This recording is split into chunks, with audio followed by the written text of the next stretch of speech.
अस्सल नागपुरी चवीचा झणझणीत सावजी मटण रस्सा आपण कसा बनवणार आहोत ते पाहणार आहोत. नागपुरी सावजी रस्सा मटण रस्सा म्हटलं की खूपच टेस्टी लागतो.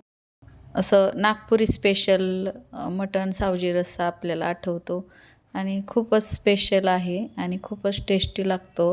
नमस्कार, सविताज किचनमध्ये सर्वांचे खूप खूप स्वागत. आणि महाराष्ट्रात खूप वेगळ्या वेगळ्या चवीचे पदार्थ आहेत. यातीलच सावजी मटण रस्सा, अस्सल नागपुरी चवीचा झणझणीत सावजी मटण रस्सा कसा बनवायचा ते आपण बघणार आहोत.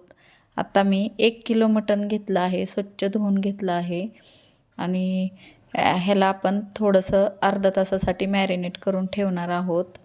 एक चवीनुसार मीठ टाकलं आहे, 1 चमचा हळद टाकली आहे, अर्धा चमचा आलं लसूणची पेस्ट टाकली आहे आणि अर्धा लिंबाचा रस टाकला आहे. चांगलं मिक्स करून घ्यायचं आहे आपल्याला. आता हे मटण चांगलं हळद, मीठ, लिंबाचा रस आणि आलं लसूण पेस्ट टाकून आपण चांगलं असं मिक्स करून मॅरिनेट करायला ठेवणार आहोत. 1 चमचा आलं लसूण पेस्ट टाकली आहे आणि चांगलं मिक्स करून आपल्याला अर्धा ते पाऊण तासासाठी ठेवायचं आहे किंवा 15 मिनिटासाठी ठेवलं तरी चालेल. आता आपण रेसिपीला वेळ न लावता सुरुवात करूयात. आता ह्याला थोडंसं तेल जास्त लागतं. 3 ते 4 चमचे मी मोठे तेल टाकलं आहे आणि खडा मसाला घेतला आहे. 2 लवंग, 4-5 काळी मिरी, दालचिनी आणि 1 तमालपत्र. 2 इंच मी दालचिनी घेतली आहे, 1 तमालपत्र घेतलं आहे आणि 1 मोठा कांदा मध्यम आकाराचा चिरून घेतला आहे. खूप बारीक कट करून घेतला आहे आणि तो लालसर रंगावर थोडासा होईपर्यंत परतायचा आहे. आलं लसूण पेस्ट 1 चमचा टाकला आहे आणि हे चांगलं मिक्स करून घ्यायचं आहे आपल्याला. आणि सोनेरी रंगावर कांदा परतेपर्यंत आपल्याला परतायचं आहे. आणि मॅरिनेट केलेले मटण, आपलं 1 किलो मटण आहे, हे टाकून घ्यायचं आहे. आलं लसूणच्या पेस्टचा जरासा फ्लेवर, थोडासा कच्चापणा जाईपर्यंत परतून घ्यायचा आणि मगच मटण टाकायचे, म्हणजे छान असं टेस्ट येते, चव येते ह्या मटणाला. वरून 1 ग्लास पाणी टाकलं आहे आणि हे अर्धा ते पाऊण तासासाठी आता मी बारीक गॅसवर वाफवायला ठेवलं आहे, आणि 2 चमचे मी धने घेतले आहेत. थोडंसं तेल टाकलं होतं कढईमध्ये आणि 2 चमचे धने घेतले आहेत आणि ह्यात खडा मसाला टाकला आहे. 2 लवंग, काळी मिरी, शहाजिरी, थोडीशी दालचिनी आणि 1 चमचा तीळ आणि 1 चमचा खसखस हे टाकलं आहे मी यामध्ये. आणि पाऊण वाटी खोबरं घेतलं आहे खिसलेलं आणि हे चांगलं सोनेरी रंगावर येईपर्यंत आपण बारीक गॅसवर परतून घ्यायचं आहे, मध्यम ते बारीक गॅसवर. जास्त मोठा गॅस केला तर करपून जाईल आणि टेस्ट बिघडते. लसणाची पात घेतली आहे. ह्या दिवसात लसणाची पात अशी ताजी ताजी येते आणि लसणाच्या पाकळ्या मी 10-15 घेतल्या आहेत.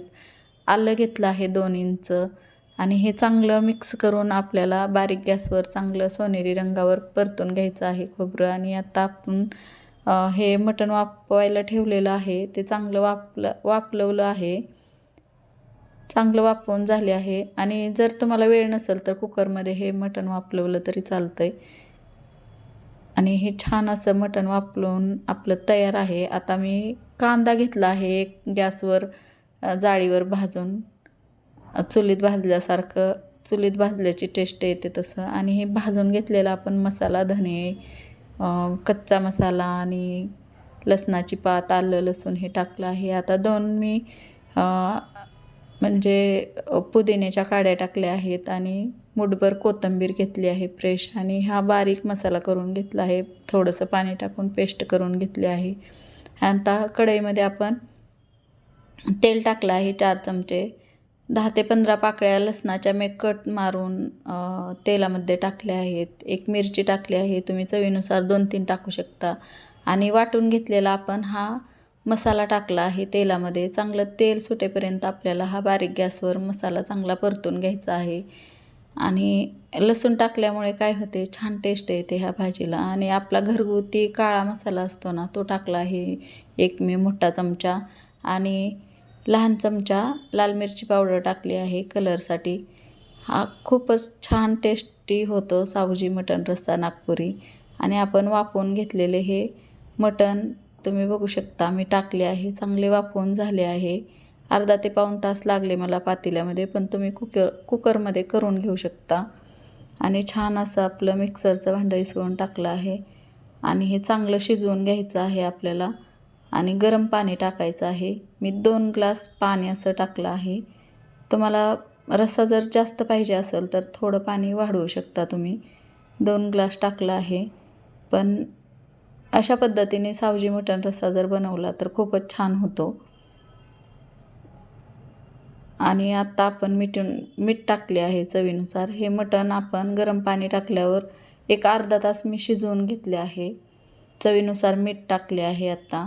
आणि वरून थोडासा गरम मसाला टाकायचा, म्हणजे टेस्टी होते भाजी. आणि वरून कोथिंबीर किंवा कसुरी मेथी टाकली तरी चालते. आता मी सर्विंग बाउलमध्ये हा मटणाचा रस्सा काढून घेत आहे. जास्त मटणाचा रस्सा पातळ केला नाही, थोडासा मध्यमच ठेवला आहे. एक भाकरी घेतली आहे, लिंबाची एक फोड, कांदा मस्त असं तोंडी लावायला. आणि कसा वाटला नागपुरी अस्सल नागपुरी चवीचा झणझणीत सावजी मटण रस्सा कसा वाटला ते कमेंटद्वारे नक्की कळवा. आणि तुम्ही ह्या पद्धतीने नक्की बनवून पहा, नक्की आवडेल तुम्हाला. हा मटण रस्सा, सावजी मटण रस्सा नागपुरी आहे. आणि तुम्हाला जर रेसिपी आवडली असेल तर सविताज किचनला लाईक, शेअर आणि सबस्क्राईब करा. आणि भेटू पुढच्या नवीन रेसिपीसोबत. धन्यवाद.